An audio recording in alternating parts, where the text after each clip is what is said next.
আজকের ভিডিওটা মূলত সোফার ফোম এবং কভার নিয়ে করব। কি কি ফোম আছে, কি কি কভার আছে, সেটা হচ্ছে বসুন্ধরা 5G 60 বছর কোম্পানির গ্যারান্টি, কোম্পানির 70 বছর guarantee, full rubber gate company 90 বছর গ্যারান্টি। তাহলে বোঝা যাবে কত জোর ক্রিয়েট করতেছি। জি 100 বছর গ্যারান্টি আছে, এক্সক্লুসিভ 200 লেখা থাকবে। বাটা ফোম 1952 হচ্ছে যে বাটার লোগো দেওয়া থাকবে, এটাও কোম্পানি 90 বছর গ্যারান্টি আছে। আবার ছেড়ে দিবেন, একদম রাবার ফোম হ্যাঁ, হবে। এটাকে বলে চট্টগ্রাম মডেল। হ্যাঁ, 6 ইঞ্চি আছে অ্যাপেক্স ফোম।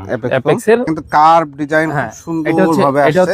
প্রত্যেকটা কভারে ওভারলক প্লাস হচ্ছে আমরা এই যে জিপার কোয়ালিটি, কতটা মোটা কাপড়, কত এটা 10 পিস বানাইতে পারবেন। পরাইলে অনেক সুন্দর লাগবে। সুন্দর সুন্দর কালার রয়েছে। এগুলার কোয়ালিটি খুবই ভালো, ফোটা রং কালার নষ্ট হবে না, হচ্ছে ইউনিক ভেলভেট কোয়ালিটির কাপড়। এগুলা কিন্তু ভালো টেক্সটাইলের কাপড়। আসসালামু আলাইকুম প্রিয় দর্শক শ্রোতা, ব্র্যান্ড নিউ ভিডিওতে আপনাদের স্বাগতম। আপনারা যারা সোফার ফোম এবং কভার করছেন তাদের জন্য দারুণ একটি সমাধান নিয়ে আমরা চলে এসেছি সরাসরি আলহামদুলিল্লাহ এন্টারপ্রাইজে, এবং আমাদের সাথে আছে শাওন ভাই। আসসালামু আলাইকুম।